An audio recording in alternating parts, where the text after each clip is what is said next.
Welcome to Aaravil சத்துமாவு வழங்கும் positivity. So இதில் நீங்கள் வந்து டீ குடிக்கிற காசுலேருந்தே தங்கமும் வெளியே வாங்கிக்க முடியும். ஓகேங்களா? செய்கூலி சேதாரம் எந்த வேஸ்டேஜ் எதுவும் கிடையாது. எனக்கு உங்கள் மேலே டவுட் இருக்குது. ஓகே, என்னமோ ஒரு மாதிரி இருக்கே அப்படின்னு தோணுது. எனக்கு இது ரொம்ப சிம்பிள். ஏன்னா பெரிய கடைக்காரங்க ஏமாற்றிட்டு போக மாட்டாங்க, விளம்பரங்கள்லாம் கொடுக்குறாங்க. நான் போகிறேன் 11வது மாதம் 12வது மாதம் நான் போயிட்டு நகை எடுத்துகிட்டு வந்துடுவேன். இங்கே எனக்கு அப்படி இல்லை. நிறைய பேர் டிஜிட்டல்னு என்ன நினச்சிக்கிறாங்க, தங்கமே இருக்காது போல இருக்காது, டிஜிட்டலாக இருக்கும்னு நினச்சிக்கிறாங்க. கிடையாது.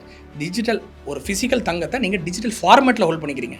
நீங்கள் உங்கள் ஆப்பில் 1 கிராம் பார்க்குறீங்கன்னா அந்த 1 கிராம் தங்கம் ஃபிசிக்கலாக எங்களுடைய லாக்கரில் உட்காந்துருக்கிறத நீங்கள் பார்க்குறீங்க. ஃபஸ்ட்டு காய்கறி கடை வச்சுருக்கிறவங்க, இந்த குறுதொழில் செய்கிறவங்க, ஆட்டோ ஓட்டுறவங்க எல்லாருக்குமே நம்ம டிஜிட்டலாக தான் பணம் அனுப்புகிறோம். அப்போ அவங்க அக்கௌண்ட்டுக்கு போயிடுது அப்படின்னு சொன்னால் 6 மாதத்தில் 8 கிராம் சேவ் பண்ணுறாரு. ஒரு பவுன் தெரியும். ஓ, நானாக வச்சிருக்கேன் இவ்வளோவா, எனக்கு தெரியாதுப்பா அப்படின்றாரு. அவர் அறியாமலே அங்கே சேர்ந்துருச்சு. அதுதான் அந்த சிறு துளி பெருவெல்லாம். இப்போ நான் வந்துட்டு இப்போ 11.25 வாங்குறேன்னா 11.25 ஒரு 50 ரூபா நான் போடுறேன், இல்லை 100 ரூபா போடுறேன்னா அதுக்கு இணையான ஒரு தங்கம் கிராம் அக்கௌண்ட்டில் ஏறப்போகுது.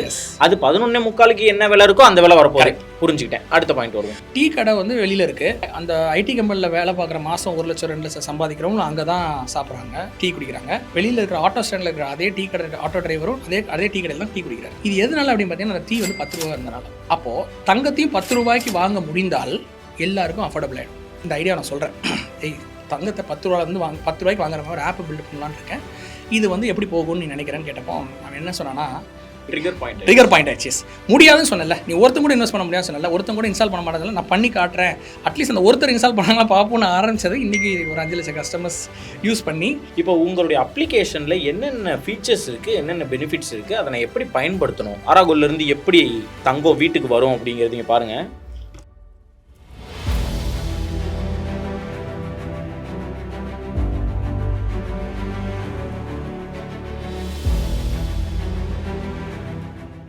இன்றைக்கி ஒரு புதுமையான ஒரு பாசிட்டிவிட்டி நிகழ்ச்சிங்க. ஒரு யங்ஸ்டர் ஒருத்தர் ஒரு புதுமையாக சிந்திக்கிறாரு, ஒரு புது விஷயம் செய்கிறாரு. அதன் மூலமாகவே இந்தியாவில் ஒரு 5 லட்சம் கஸ்டமர்ஸ் உருவாக்கியிருக்காரு. அதில் 90% பேர் ஒரு 4.5 லட்சம் மக்கள் கிட்ட தமிழ்நாட்டிலேருந்து உருவாக்கியிருக்காரு. அப்படி என்ன செய்கிறாங்க, டெக்னாலஜி எப்படியெல்லாம் யூஸ் பண்ணி எப்படி மக்களுக்கு பயனுள்ள வகையில் மாற்றுறாங்க அப்படிங்கிறத பற்றி பார்க்க போகிறோங்க. அதுவும் ரொம்ப முக்கியமாக மக்களுக்கு தேவைப்படக்கூடிய, மக்கள் சேமிப்புன்னு நினைக்கக்கூடிய, மக்களுக்கு ரொம்பமாக ஒரு மோகம் இருக்கக்கூடிய, என்னுடைய பணத்தை நான் சேமிக்கணும்னா இதுதான் எனக்கு வழின்னு அடிப்படையாக நம்ம எல்லாருக்கும் தெரிஞ்ச தங்கத்தை வச்சு அந்த விஷயங்கள் பண்ணுறாங்க. நம்ம எல்லாருக்குமே தங்கத்துடைய வேல்யூ என்னங்கிறது தெரியுங்க. பொதுவாக அந்த தங்கத்தை பொறுத்த வரைக்குங்க நம்ம எப்படி சேவ் பண்ணுவோம்னா, சேவிங்ஸ்னு ஒன்று இருக்குது, அதை தாண்டி நான் வாங்கிக்கிறேங்கிறது ஒன்று இருக்குது. அதாவது நான் ஒரு செயின் வாங்குறேன் அப்படின்னாலே அது ஒரு முதலீடு மாதிரி நம்ம பார்ப்போம். ஏன்னா நினச்சா வச்சுக்கலாம், நான் பக்கத்தில் போய் கடையில் கொடுத்து வச்சுக்கலாம், எங்கே வேணால் என்ன தங்கத்தை இன்ஸ்டண்ட்டாக தமிழ்நாட்டில் உங்களை சுற்றி ஒரு 1 கிலோமீட்டருக்குள்ளே உங்களால் தங்கத்தை காசாக டக்குன்னு நீங்கள் நினச்ச நேரத்தில் மாற்றிட முடியும். அப்படி ஒரு பொருள் தங்கம்ங்கிற பொருள். அப்போ அந்த பொருளில் வந்துட்டு டிஜி கோல்டு அப்படின்னு சொல்லி நிறைய இருக்குது. நகை சீட்டு அப்படின்னு ஒவ்வொருத்தவங்களும் பண்ணுறாங்க. 11 மந்த் ஸ்கீம்னு சொல்லி பெரிய பெரிய நகை கடைகள்லாம் கூட இருக்குது. அப்படி தங்கத்தில் போடணும், நகை சீட்டு போடணுன்னு ஒரு மாதம் ஒரு 5500 ரூபா, 6000 ரூபா, 6500 ரூபா இப்படிலாம் நம்ம சேர்த்துட்டு அந்தந்த மாதத்துக்கு என்ன கிராமோ அதை நம்ம கொடுத்து வாங்கிடுவோம். கடைசியாக நம்ம 11 மாதம் கொடுக்கும்போது இவ்வளோ ரூபா கட்டியிருக்கீங்க, நீங்கள் இத்தனை கிராம் சேர்த்துருக்கீங்கன்னு அத்தனை கிராம நம்ம கையில் கொடுப்பாங்க. இந்த மாதிரி இல்லாமல் இது வந்து ஃப்ளக்சுவேட் ஆகுதுங்க. நீங்கள் ஒரு மாதம் கொடுக்கறதுக்கு மட்டும் அந்த நேரத்துக்கான கிராம் மட்டும் தான் வாங்குறீங்க. அப்படி இல்லைங்க, நான் புதுசாக ஒரு ஐடியா கொண்டு வர்றேன், பயங்கர எஃபெக்டிவ் இது அப்படின்னு சொல்லி ரொம்ப குறைஞ்ச அமௌண்ட்லேருந்தே நீங்கள் தங்கத்தை சேமிக்க முடியும்னு டெக்னாலஜி யூஸ் பண்ணி சூப்பராக ஒன்று பண்ணுறாங்க. அவங்க தாங்க அந்த நிறுவனம் தான் இப்போ பண்ணிட்டு இருக்கவங்க ஆரா கோல்டு. இந்த ஆரா கோல்டினுடைய ஃபவுண்டர் திரு NK ஆனந்த் நம்ம கூட இருக்காங்க. இப்போ இந்த விஷயங்கள்லாம் சொல்லும்போது உங்களுக்கு வந்துட்டு ஒரு ஃபர்ஸ்ட் ஆப்பா முதல் கேள்வி, இது எப்படி இருக்கும், 2வது கேள்வி, இதில் எப்படி நான் காசு கட்டணும், என்ன செய்யணும், இது திருப்பி எப்படி எனக்கு தங்கமாகவே நான் வாங்கிக்கலாமா, இல்லை காசாக கொடுப்பாங்களா, இவங்களை நம்பலாமா, எக்கச்சக்க கேள்விகள் இருக்குல்ல. அந்த கேள்விகள் எல்லாத்துக்கும் உங்கள் ரெப்ரசன்டேட்டிவாக நான் உங்கள்கிட்ட பேசி பதில் வாங்கி தர்றேன். முடிவில் நிச்சயமாக உங்களுக்கு இது பயனுள்ளதாக இருக்கும்னு நான் நம்புகிறேன். வணக்கம் சார். தேங்க்யூ. வணக்கம். நீங்கள் பாசிட்டிவிட்டி நிகழ்ச்சிக்கு வந்தது என்னுடைய தேங்க்யூ ஸோ மச் பிரகதீஷ். என்னை இன்வைட் பண்ணது ரொம்ப நன்றி. இப்போ முதல்ல ஆரா கோல்டுன்னு ஒரு ஆப் நீங்கள் வச்சுருக்கீங்க. இந்த ஆப் என்ன செய்யுது, உங்களுடைய நோக்கம் என்ன, ஏன் இந்த ஆப்பை நீங்கள் உருவாக்குனீங்க, what is this all about நீங்கள் சொல்லுங்கள். அதிலிருந்து என்னுடைய கேள்விகளை நான் கேட்குறேன். ஷூர். ஸோ ஆரா கோல்டு அப்படிங்கிறது வந்து ஒரு digital gold and silver savings app, சரிங்களா? ஸோ இதில் நீங்கள் வந்து டீ குடிக்கிற காசுலேருந்தே தங்கமும் வெளியே வாங்கிக்க முடியும். அதை கிட்டத்தட்ட தேநீர் குடிக்கிறது. ஸோ தேநீருடைய விலைக்கும் எங்களுக்கு இருக்கிற ஒரு ரெசம்பிளன்ஸ் வந்து அந்த தேநீர் தான். ஸோ என்னோடய ஐடியா என்ன அப்படின்னு கேட்டிங்கன்னா, அகைன் இது ஒரு 7 இயர்ஸாக என் மைண்டில் இருந்த ஐடியா ஃபைனலி எக்ஸிக்யூட் ஆகிறதுக்கு 2022 எங்களோட கம்பெனி ஸ்டார்ட் பண்ணுறோம். 3 வருஷம் கம்ப்ளீட் பண்ணுறோம். ஒரு 5 லட்சம் கஸ்டமர்ஸ் யூஸ் பண்ணிகிட்டு இருக்காங்க. ஸோ என்ன அப்படின்னு கேட்டிங்கன்னா, எங்களோட ஐடியா என்ன அப்படின்னுச்சுன்னா, மக்களுக்கு எப்படி வந்து அகைன் நீங்கள் சொன்ன மாதிரி தமிழ்நாட்டில் வந்து தங்கத்தின் மோகம் அதிகம். அது நம்ம பரம்பரை லைக் அப்படியே பரம்பரை வர்றது மாதிரி தான், ஜென்ரேஷன் ஆஃப்டர் ஜென்ரேஷன் அது வந்து ஒரு ஹேபிட்டாகவே வச்சுருக்கோம்னு வச்சுக்கோங்களேன். ஆனால் என்ன அப்படின்னு கேட்டிங்கன்னா, காலம் போக போக தங்கத்தின் விலை ஏறிக்கொண்டே போகும்போது ஒரு பெரிய மெஜாரிட்டி ஆஃப் த பீப்புளால் வாங்க முடியாத ஒரு சூழ்நிலை வருது. ஓகேங்களா, இன்றைக்கி நம்ம பேசுகிற டைமில் 24 கேரட்டின் தங்கம் வந்து 9,000 சில்லறையில் இருக்குது. ப்ளஸ் ஜிஎஸ்டி சேர்க்கும் 10,000 வந்துரும்போது நிறைய பேரின் சம்பளமே மாதம் 15,000 தான் இருக்குது. அவங்களால அப்போ அவங்களாம் வந்து அவங்களும் இதே நாட்டில் இதே ஊரில் தான் வாழ்கிறாங்க. அவங்களுக்கும் இப்போ தங்கம் வந்து தேவை தானே. அப்போ அவங்களும் அப்படி இருக்கும் பட்சத்தில் அன்அஃபோர்டபிலிட்டிங்கிற ஒரு ப்ராப்ளம் வந்து இருக்குங்கிறத கண்டுபிடிக்கிறோம். ரெண்டாவது என்ன அப்படின்னு கேட்டிங்கன்னா, நான் வந்து ஃபஸ்ட்டு ஆரோ கோல்டுக்கு முன்னாடி ஒரு கம்பெனி ரன் பண்ணிட்டு இருந்தேன். அது வந்து டெக் பிஸ்னஸ் தான். But again I was building apps and websites for other customers. மற்றவங்களுக்கான ஆப்ஸையும் வெப்சைட்டும் நம்ம பண்ணி கொடுத்துருந்தேன். அது ஒரு 8 வருஷம் அதை நான் கன்சிஸ்டண்ட்டாக பண்ணி எனக்கு வந்து ஒரு பர்சனல் அது எப்படி சொல்கிறேன், என்னால் என்ன பார்த்துக்க முடியும், எனக்கு தேவையான விஷயங்கள் பண்ணுற அளவுக்கு என்னால் சம்பாதிக்க முடிஞ்சு. 8 வருடத்துக்கு நடுவில் என்ன ஒரு விஷயம் நான் நோட்டீஸ் பண்ணுறேன் அப்படின்னா, எனக்கு வந்து நானே ப்ராப்பராக என்னோட மணியை மேனேஜ் பண்ணல. நான் கண்டிருக்கேன், நான் பிஸ்னஸ் சம்பாதிக்கிற காசை ப்ராப்பராக நான் வந்து மேனேஜ் பண்ணலை. நான் கொண்டு போய் ஃபிக்ஸட் டெபாசிட் போடுறது, இல்லை அப்படியே நான் அப்படியே பேங்க்லேயே சும்மா பணமாகவே வச்சுருக்கிறத வந்து இந்த தவிர நான் செய்கிறேன்னு நான் ரியலைஸ் பண்ணேன். அப்போது இதுக்காக நான் என்ன பண்ணுறேன்னா, பர்சனல் ஃபினான்ஸ் கற்றுக்கணும். அப்படின்னா மட்டும்தான் பணம் சம்பாதிக்கிறதே கஷ்டம், அதை வந்து மேனேஜ் பண்ணுறது அதை விட ரொம்ப கஷ்டம். ஏன்னா மேனேஜ் பண்ணுறதுங்கிற அர்த்தம் என்ன, அதை மல்டிப்ளை பண்ணணும், நட்டமாகக்கூடாது. அதுதான் முக்கியமான விஷயம். ஸோ அப்படி பண்ணும்போது நான் படிக்கிற விஷயங்கள் வந்து எனக்கு வந்து புது வழி திறந்துச்சு. ஆக்சுவலி ஓகே, ஃபினான்ஸுங்கிற ஒரு விஷயத்தை நம்ம கற்றுக்காமல் அந்த பணத்தை நம்ம சம்பாதிக்க முடியாது, மல்டிப்ளை பண்ண முடியாது, நான் கற்றுக்கிட்டேன். ஸோ பர்சனல் ஃபினான்ஸை பற்றி படிக்கும்போது எனக்குள்ள நிறைய விஷயங்கள் புதுசாக தெரிஞ்சிச்சு. ஃபார் எக்ஸாம்பிள், இன்ஃப்ளேஷன் அப்படிங்கிற ஒரு முக்கியமான ஒரு ப்ராப்ளமாக நான் ஐடென்டிஃபை பண்ணுறேன். பண வீக்கம்னு சொல்லுவாங்க. அதாவது பணத்தின் மதிப்பு இழந்துக்கிட்டே இருக்குது எவ்ரிடே. அப்போது இந்த ப்ராப்ளம் யாருக்கெல்லாம் இருக்குது அப்படின்னு நான் பார்க்கும்போது, உலகத்தில் யார் பிறந்தாலுமே அவங்களுக்கு இன்ஃப்ளேஷன் காமன். அப்படின்னு என்ன அர்த்தம்னா, கர்மா மாதிரி நல்லவங்களுக்கும் இன்ஃப்ளேஷன் உண்டு, கெட்டவங்களுக்கும் உண்டு, பணக்காரங்களுக்கும் உண்டு, ஏழைக்கும் உண்டு. அப்போ இந்த இன்ஃப்ளேஷனுங்கிற ஒரு விஷயம் வந்து எல்லாருக்கும் தெரிஞ்சிருக்கான்னு பார்த்தீங்கன்னா, பெரும்பான்மையான மக்களுக்கு அதை பற்றி இன்ஃப்ளேஷன் என்னன்னே தெரியல. அவங்க வந்து வேலைக்கு போகணும், சம்பாதிக்கணும், அதுக்கப்புறம் பணக்காரன் ஆகணும்னு நினச்சிட்டு இருக்காங்க. இது வந்து இன்ஃப்ளேஷனை புரிஞ்சிக்காமல் அது ஆக முடியாது. ஏன்னா அதுக்கு ஆஸ் ஐ செட், நீங்கள் மாத சம்பளத்தில் இருக்கும் மக்கள் அவங்களுடைய சேலரி இன்க்ரீஸ் ஆகிற பர்சன்டேஜ் இருக்குல்ல, அது வருடம் ஒரு சர்டன் பர்சன்டேஜ் சேலரி இன்க்ரீஸ் ஆகும், ஹைக் ஆகும். ஆனால் இன்ஃப்ளேஷன் அதை விட அதிகமாக இருக்குது. அப்போ என்ன ஆகுது அப்படின்னு கேட்டிங்கன்னா, நீங்கள் வந்து வருஷம் நீங்கள் சம்பாதிக்கிற அமௌண்ட் ஆக்சுவலி குறைஞ்சிட்டு இருக்குது. என்ன தான் உங்கள் சேலரியில் ருப்பீஸில் பார்க்கும்போது அதிகமாக சம்பாதிச்சாலும் நீங்கள் இன்ஃப்ளேஷன் ரேட் வச்சு பார்க்கும்போது நீங்கள் வருஷம் கம்மியாக சம்பாதிச்சிட்டு இருக்கீங்க அப்படின்றது. அப்போது இது எனக்கு வந்து அகைன் நான் இது வரைக்கும் ஆப் பில்டு பண்ணி கொடுத்துட்டு இருந்த ஒரு ஆப் பில்டு பண்ணி கொடுத்துட்டு இருந்த ஒரு ஃபேஸ் மாதிரி நான் என்ன யோசிக்கிறேன்னா, நாம் ஒரு ஆப்பை பில்டு பண்ணுறோம், அந்த ஆப்பு ரோட்டில் போகிற ஒரு சாமானிய மனுஷனுக்கு கூட யூஸ் ஆகணும் அப்படின்ற மாதிரி தான் ஃபஸ்ட் யோசிக்கும் போது, அப்போ இன்ஃப்ளேஷனுங்கிற ஒரு ப்ராப்ளம் எடுத்தால் இன்ஃப்ளேஷன் 150 கோடி இந்தியர்களுக்கும் காமன். அப்போ அந்த அவ்வளோ பேருக்கு சேர்த்து ஒரு சொல்யூஷன் பில்ட் பண்ண முடியும். அது டெக் யூஸ் பண்ணி பண்ணணும். ஏன்னா என்னுடைய எக்ஸ்பர்டீஸ் வந்து டெக். பட் கோல்டு சில்வரி வந்து நானாக 7 வருஷம் வந்து ரிசர்ச் பண்ணி கற்றுக்கிட்டு படிக்கும்போது 64 வருஷத்தோட டேட்டா எடுத்து படிக்கிறேன் கோல்டோடது. அப்போ நான் ஆச்சரியப்பட்டு பார்த்த ஒரு விஷயம் என்னென்னா, தங்கத்தின் சிஏஜிஆர் அப்படிம்பாங்க, கியூமுலேட்டிவ் ஆனுவல் க்ரோத் ரேட் அப்படின்னு, 64 வருஷத்தோட சிஏஜிஆர் வந்து 12.1%. கன்சிஸ்டண்ட்டாக வருஷம் 12.1%, 64 வருஷத்துக்கு கொடுக்குற ஒரு அசெட் வந்து தங்கம்னு நான் கண்டுபிடிச்சோன்னே எனக்கு அப்போது வந்து ஒரு லைட் பல்ப் மூமெண்ட். இந்த ஒரு அசெட்டனால் மக்களை இன்ஃப்ளேஷன் வந்து காப்பாற்றிட முடியும் அப்படிங்கிறத நான் கண்டுபிடிக்கிறேன். அதனால தான் தங்கத்தின் பக்கம் போனதுக்கான காரணம் தான். ஸோ அப்போ என்ன நினைக்கிறேன்னா, தங்கத்தை வந்து இப்போ நீங்கள் நார்மலாக ஆஃப்லைனில் வாங்கலாம் ட்ரை பண்ணிங்கன்னா, அட்லீஸ்ட் ஒரு கிராமாவது வாங்கினா தான் உங்களை வந்து அங்கே போய் நீங்கள் வாங்கவே முடியும். சும்மா வந்து பாக்கெட்டில் ஒரு 100 ரூபா 50 ரூபா அப்படி வச்சுட்டு நீங்கள் கடையில் போய் நான் இவ்வளோ தாங்கன்னு மளிகை சாமான் வாங்க முடியாது. அதுக்குன்னு ஒரு இது செய்யணும். அப்போ மக்கள் அதுக்காகவே பணத்தை இன்னும் சேவ் பண்ணி வச்சுட்டு வாங்குற போகிறதுக்குள்ளே தங்கத்தின் விலை வேகமாயிருது. அப்போ தங்கத்தின் விலை ஏன் ஏறுது அப்படின்னா, பணத்தின் மதிப்பு குறையுது, அதனால் தங்கத்தின் விலை ஏறுது. இது போன மாதம் தங்கத்தின் உச்சம் 10,250 வரைக்கும் போச்சு ஒரு கிராம். நான் 24 கேரட் சொல்கிறேன். இது வந்து நான் சொல்கிறது ஜிஎஸ்டி சேர்க்காம, இதுக்கு மேலே ஜிஎஸ்டி 10,500 வரைக்கும் போயிடுச்சு அப்படி பார்த்தீங்கன்னா. ஓகேங்களா, அப்படி இருக்கும் பட்சத்தில் இது ஒரு பாயிண்ட் ஆஃப் டைம் நான் என்ன ரியலைஸ் பண்ணுறேன், இது மக்களுக்கு வாங்குறதுக்கு கஷ்டமாக மாறிவிடும். அண்ட் நான் சொல்கிற மாதிரி மாதம் இந்த 10,000 15,000 18,000 20,000 சம்பாதிக்கும் மக்களுக்கு தங்கம் வந்து எட்டா கனவாக மாறிடும். அப்போ அவங்களுக்கும் சேர்த்து பண்ணணும் அப்படின்னா, நான் ஒரு விஷயம் அகைன் நோட்டீஸ் பண்ணது என்னென்னா, இதே டைடல் பார்க் முன்னாடி இருக்கிற ஒரு டீ கடையில் தான் எனக்கு அந்த இன்ஸ்பிரேஷன். ஓகே, டீ கடை வந்து வெளியில் இருக்குது, அந்த ஐடி கம்பெனியில் வேலை பார்க்குற மாதம் 1 லட்சம் 2 லட்சம் சம்பாதிக்கிறவங்க அங்கே தான் சாப்பிட்றாங்க, டீ குடிக்கிறாங்க. அதே வெளியில் இருக்கிற ஆட்டோ ஸ்டாண்டில் இருக்கிற அதே டீ கடை ஆட்டோ டிரைவரும் அதே டீ கடையில் தான் டீ குடிக்கிறார். இது எதனால அப்படின்னு பார்த்தீங்கன்னா, அந்த டீ வந்து 10 ரூபா இருந்தனால. அப்போது தங்கத்தையும் 10 ரூபாய்க்கு வாங்க முடிந்தால் எல்லாருக்கும் அஃபோர்டபுள் ஆகிடும். இவர் தான் வாங்கணும், இன்னார் தான் வாங்கணும்னு கிடையாது. எல்லாருக்கும் சரிசமமான ஒரு பிளாட்ஃபார்ம். ஆரோக்களோட ஃபஸ்ட்டு பேஸே அதுதான். ஒரு சரிசமமான பிளாட்ஃபார்ம். இங்கே 10 ரூபா கஸ்டமரோ 10 லட்ச ரூபா கஸ்டமரோ எல்லாருமே சமம். அதுக்கு ஒரு ரீசன், ஒரு ஸ்டோரி இருக்குது. நான் ஷார்ட்டாக ஷேர் பண்ணிடுறேன். இது நான் ஒரு கடையில் பார்த்தது. இது ஆரோக்களோட நான் ஆரம்பிக்கிறதுக்கு ஒரு உந்துகோலாக இருந்த ஒரு விஷயம்.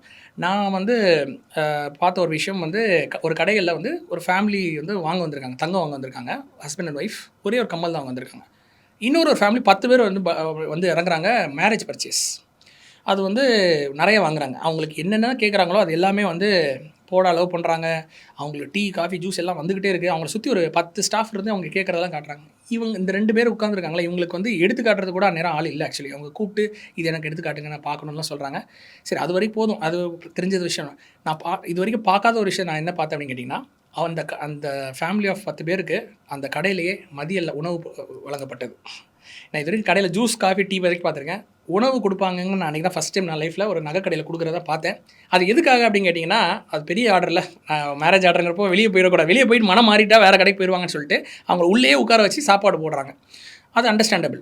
எனக்கு என்ன வந்து என் மனசில் வந்து ரொம்ப பாதிப்பு ஏற்படுத்துச்சுன்னா, அந்த ஹஸ்பண்ட் அண்ட் ஒய்ஃப் தனியாக ஒரு கம்மல் அவங்க வந்தாங்களே, அவங்களே அவங்க கூப்பிட்டுருக்கணும். ஆக்சுவலி நீங்களும் வாங்க சார் சாப்பிட்லாம் அப்படின்னு. ஏன்னா அவங்களும் கஸ்டமர் தான், அவரும் தங்கம் வாங்க வந்தார். ஆனால் அவரை கூப்பிடலை. இவங்க வந்து ஒரு பார்ஷியாலிட்டி மாதிரின்னு வச்சுக்கோங்களேன். இவங்க அதிகமாக வாங்குறாங்க. இது கிட்டத்தட்ட இது எனக்கு நடந்தது பல வருஷங்களுக்கு முன்னாடி. லக்கி பாஸ்கர் படத்தில் இதை நான் அப்படியே பார்க்குறேன். இது அப்படியே நடக்குது அந்த படத்தில். எனக்கு ரொம்ப ஒரு பெரிய கனெக்ட். ஆக்சுவலி அதே தான் நடந்துச்சு ரியல் லைஃப்பில். நான் பார்க்குறேன் அவங்க அப்போது ஒரு விஷயம் நான் டிசைட் பண்ணுறேன். நான் ஸ்டார்ட் பண்ணுற அந்த கம்பெனியில் அது யார் எவ்வளோ இன்வெஸ்ட் பண்ணால் நமக்கு தெரிய தேவையில்லை. 10 ரூபா கஸ்டமரோ 10 லட்சம் கஸ்டமர் எல்லாருக்கும் இந்த நாலேஜ் கிடைக்கணும். இப்போ நான் சொல்லிக் கொடுத்த இந்த இன்ஃப்ளேஷனாக இருக்கட்டும், பண மதிப்பிழப்பாக இருக்கட்டும், இது தங்கம் எப்படி ஏறுது இறங்குது, இந்த விஷயங்கள் எல்லாமே எல்லாருக்கும் கிடைக்கணும்னு நான் நினச்சேன். ஸோ அதுதான் ஆரோக்களோட இன்செப்ஷன். ஆக்சுவலி ஆரோக்களோட இன்செப்ஷனுக்கு இன்னொரு முக்கியமான ஒரு காரணம் இருக்குது. அதையும் நான் சேர்த்து சொல்லிடுறேன். நான் அதை சொன்னேன், என் ஃபஸ்ட் பிஸ்னஸ்லேருந்து நான் டெக் பிஸ்னஸ்லேருந்து கம்ப்ளீட்டாக ஒரு ப்ராடக்ட் பிஸ்னஸாக மாறும்போது எனக்கு ஒரு வேலிடேஷன் நமக்கு எப்போ எல்லாருக்குமே தேவைப்படும். ஒரு பிஸ்னஸ் ஸ்டார்ட் பண்ணுறதுக்கு முன்னாடி நம்ம யாராவது ஃப்ரெண்ட்ஸ் ஃபேமிலி யாரும் நமக்கு சஜஷன் கேட்போம்ல. அந்த மாதிரி எனக்கு தெரிந்த ஒரு ஃப்ரெண்டுகிட்ட நான் நான் வந்து நாலேஜபிள்னு கன்சிடர் பண்ணுற ஒரு பர்சன்ட்டை போய்ட்டு இந்த ஐடியா நான் சொல்கிறேன். தங்கத்தை 10 ரூபாலேருந்து 10 ரூபாய்க்கு வாங்குற மாதிரி ஒரு ஆப்பை பில்ட் பண்ணலான்னு இருக்கேன்.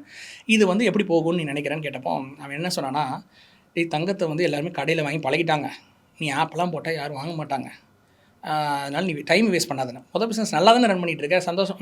எல்லாமே நல்லா பண்ண முடியுது. Doing what you want, when you want, how you want. இதுதான் நம்ம வந்து பேஸ் அடிப்படை. எல்லோரும் எதுக்காக பணம் சம்பாதிக்கிறீங்கன்னு கேட்டிங்கன்னா, இதுதான் அதோட அடிப்படை. Doing what you want, when you want, how you want. அப்போது அது என்னால் பண்ண முடிஞ்சிச்சு நேரம். அவன் என்ன சொன்னான்னா, இருக்கிற தொழில் நல்லா பாரு, புதுசாக இதுக்குள்ளேயும் காலை வச்சு கஷ்டப்படாத, அது கஷ்டம், மக்கள் மாற மாட்டாங்க, முடியாதுன்னா. நான் சொன்னேன், எப்படி அப்படி இவ்வளோ ஷுவராக சொல்கிறேன், அது ஏன் முடியாதுன்னு நீ சொல்கிறேன்னு கேட்டால், நான் எழுதி தரேன், ஒருத்தன் கூட ஆப்பை இன்ஸ்டால் பண்ண மாட்டான்னு எனக்கு சேலஞ்ச் பண்ணுறான். நான் வந்து ஏதோ இந்த விளையாட்டுக்கு சொல்லலை, ஒருத்தன் கூட பண்ண மாட்டான் அப்படிங்கிற மாதிரி சும்மா கொலோக்கியலாக சொல்கிறேன்னு கேட்டேன். இல்லை நான் லிட்டரலி சொல்கிறேன், ஒருத்தன் கூட இன்வெஸ்ட் பண்ண மாட்டான். ஏன்னா அவன் எதுக்கு உங்ககிட்ட வாங்க, கடையில் போய் வாங்கிக்கலாம் அப்படின்னு சொல்கிறான்.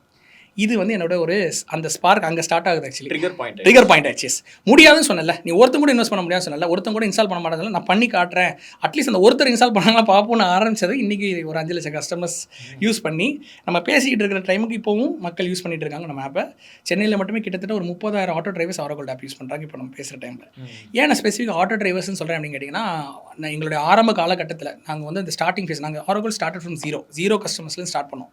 முதல் 113 கஸ்டமர்ஸ் யார் ஆரோக்களுக்கு அப்படின்னு கேட்டிங்கன்னா, எங்களுக்கு தெரிஞ்ச ஃப்ரெண்ட்ஸ், ஃபேமிலி, நோன் சர்க்கிள், யாரை பார்த்தாலும் என்ன பண்ணுறீங்கன்னு கேட்பாங்களா, நான் இதான் பண்ணுறேன், நீங்கள் முடிஞ்சால் கொஞ்சம் ஆப்பை இன்ஸ்டால் பண்ணி சப்போர்ட் பண்ணுங்கன்னு சொல்லி மாதிரி இன்றைக்கி யூஸ் பண்ணிட்டு இருக்கிற கஸ்டமர்ஸ் வந்து இன்னொருத்தங்கிட்ட போய்ட்டு இதை நீங்கள் யூஸ் பண்ணி இது நல்லா இருக்குது, நான் யூஸ் பண்ணி பார்த்துருக்கேன்னு சொல்கிற அளவுக்கு வந்திருக்கு.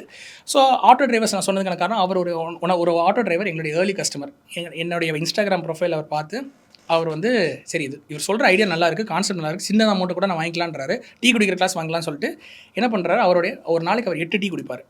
அந்த 8 டீயை 4 டீயை நான் மாற்றுறேன். ஏன்னா எனக்கு தெரியும் 8 டீ உடம்புக்கு நல்லது இல்லைன்ட்டு நான் 4 டீயை மாற்றிட்டு இன்னொரு 4 டீக்கான காசு கோல்டில் போடுறேன். ரெண்டாவது, அவர் 2மே ஓட்டார் போல இருக்குது, அந்த ஊபர் ஓலா எல்லாமே ஓட்டுறாரு. ஒரு நாளைக்கு 14 மணி நேரம் ஓட்டுவார் நினைக்கிறேன் அப்படி சொன்னார். ஸோ அதில் வந்து நான் வர்ற காசுலேருந்து நான் 200 ரூபாவை அன்றைக்கி எடுத்து வச்சுட்டு தான் நான் வீட்டுக்கு போவேன் அப்படின்னாரு. ஏன்னா அந்த அமௌண்ட்டை வீட்டுக்கு எடுத்துகிட்டு போனால் எதுவுமே மிச்சம் இருக்காதான். அன்றைக்கி ஓட்டின காசு அன்றைக்கே காலி ஆகிடும், அடுத்த நாள் திருப்பி ஓட்டணும். ஸோ இதை நான் வந்து ஒரு ஸ்ட்ரிக்டாக பண்ணலான்னு நினச்சேன் சார். பண்ணியிருக்காரு. தொடர்ந்து ஒரு ஐ திங்க் 6 மாதம் பண்ணியிருக்காருன்னு நினைக்கிறேன். 6 மாதத்துக்குள்ளே கையில் கிடைக்கிற காசு 500 1000 எங்கே வந்தாலும் சரி, ஏதாவது பணம் சும்மா இருந்துச்சுன்னா தூக்கி இப்போ வாங்கியிருக்காரு. 6 மாதத்தில் 8 கிராம் சேவ் பண்ணுறாரு, 1 பவுன். இது எனக்கு தெரியாது, இதெல்லாம் நடந்துகிட்டு இருக்குது. அவர் எனக்கு சொல்கிறார் 8 கிராம் வாங்குறாரு. எங்கள் ஆப்பில் காயினை ஆர்டர் பண்ண முடியும், காயின் ஆர்டர் பண்ணுறாரு, அவர் டெலிவரி கிடைக்குது. கிடைச்சி எல்லாம் முடிஞ்சதுமே எங்கள் கஸ்டமர் சப்போர்ட்டில் கால் பண்ணி நான் உங்கள் ஃபவுண்டர்ஸை பார்க்கணும் முடியுமான்னு கேட்குறாரு. நான் யூஸ்வலி எல்லா கஸ்டமர்ஸ்க்குமே ஏதாவது இந்த மாதிரி எனக்கு வந்துச்சுன்னா எனக்கு எஸ்கலேட் பண்ணுவாங்க, நான் கேட்பேன், அதுக்கு நான் செய்வேன். ஸோ நான் மீட் பண்ணலாம், சென்னையில் தான் இருக்கேன்னு சொல்கிறாரு, நான் மீட் பண்ணலாம். தண்டையார்பேட்டை ஆட்டோ ஸ்டாண்டுக்கு போகிறேன். அங்கே அந்த ஆட்டோ டிரைவரை நான் மீட் பண்ணும்போது அவர் என்ன ஒன்று சொன்னார், சார் எனக்கு வந்து என் பொண்ணுக்கு ஒரு செயின் வாங்கி போடணுங்கிறது ரொம்ப நாள் கனவு.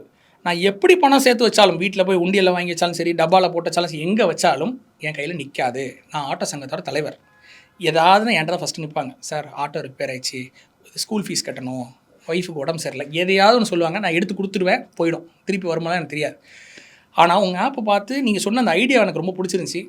உண்மையிலே அந்நேரம் எனக்கு வந்து ஆரோக்கியம் தான் அப்போ தான் ஃபஸ்ட் டைம் தெரியுது. வருமா வராதெல்லாம் எனக்கு தெரியாது. வந்தால் நல்லதுன்னு நினச்சி தான் ஸ்டார்ட் பண்ணேன். வந்துச்சு. நான் நகை செஞ்சு என் பொண்ணுக்கு ஒரு செயின் போட்டிருக்கேன் சார், உண்மையிலே ரொம்ப நன்றி அப்படின்னாரு.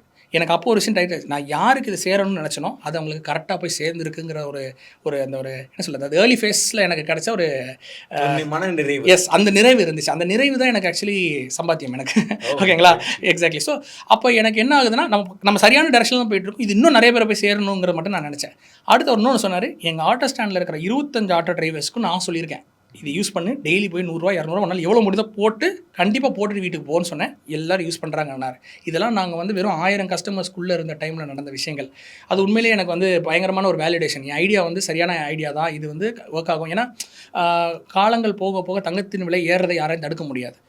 அப்போ ஆட்டோமேட்டிக்காக மக்கள் வந்து இந்த மைக்ரோ சேவிங்ஸ், அதாவது சிறு முதலீட்டில் தான் மாறி ஆகணும். ஏன்னா பணம் நிறையா இருக்காது. ஸோ இந்த மாதிரி மிடில் கிளாஸ், லோவர் மிடில் கிளாஸுக்கு இந்த மாதிரி சின்ன சின்னதாக வாங்குறது தான் பாசிபிலிட்டியாக இருக்கும். கரெக்டுங்களா? ஃபைன். இப்போ இந்த விஷயங்கள்லாம் நீங்கள் சொல்கிறீங்க, ஒரு சிறுதுளி பெருவெள்ளம் கான்செப்டில் பேசுகிறோம் நம்ம. இப்போ உங்களுடைய அப்ளிகேஷனில் என்னென்ன ஃபீச்சர்ஸ் இருக்குது, என்னென்ன பெனிஃபிட்ஸ் இருக்குது, அதை நான் எப்படி பயன்படுத்தணும், இதை பற்றி கொஞ்சம் அப்ளிகேஷனை பற்றி கொஞ்சம் டீட்டெயிலாக சொல்லுங்கள். ஸோ ப்ளே ஸ்டோர், ஆப்பிளோட ஐ ஸ்டோர் ரெண்டுலேயுமே நம்மளோட ஆப் இருக்குது. ஆராகோல்டு சர்ச் பண்ணுறீங்க, வந்துட்டிங்கன்னா உள்ளே போய் உங்களோட நம்பர் கொடுத்து ஓடிபி கொடுத்து சைன் அப் பண்ணிடுங்க. அவ்வளோதான். உள்ளே போன உடனே உங்களுக்கு மேலே வந்து லைவ் ப்ரைஸ்னு ஒன்று காட்டும். எங்களோட ஆப்போட நீங்கள் ஃபீச்சர்ஸ்ன்னு கேட்டனால சொல்கிறேன். நம்ம வந்து அதாவது மார்க்கெட் டைம், தங்கத்தை பற்றி நான் சொல்ல போகிற நிறைய புது விஷயங்கள்லாம் நீங்கள் கேள்விப்படுவீங்க. தங்கத்தின் மார்க்கெட் வந்து காலையில் 9 மணிலேருந்து நைட்டு 11 மணி வரைக்கும் ஓப்பன். இன்டர்நேஷனல் மார்க்கெட்ஸ் தான். தங்கத்தின் விலை இந்தியாவில் செட் பண்ணப்படுறதில்ல, லண்டனில் செட் பண்ணப்படுது. இதுவும் நிறைய பேருக்கு தெரியாது. ஓகேங்களா? லண்டன் புல்லியன் அசோசியேஷன் அங்கே லண்டனில் இருக்குது, யூகேயில் இருக்குது. அங்கே செட் பண்ணுற ப்ரைஸ் அதை வச்சு தான் இந்தியன் ப்ரைஸ் நிர்ணயிக்கப்படுது. உலகத்துக்கே தங்கத்தின் விலை லண்டனில் தான் செட் பண்ணுறாங்க.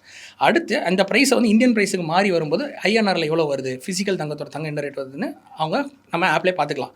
நல்லா ஞாபகம் வச்சுக்கோங்க, ஆராகோல்டு டிஜிட்டல் கோல்டு ஆப்னாலும் digital gold is backed with physical gold and physical silver. இது மக்கள் புரிஞ்சுக்கணும். நிறைய பேர் டிஜிட்டல்னு என்ன நினச்சிக்கிறாங்க, தங்கமே இருக்காது போல இருக்காது, டிஜிட்டலாக இருக்கும்னு நினச்சிக்கிறாங்க. கிடையாது.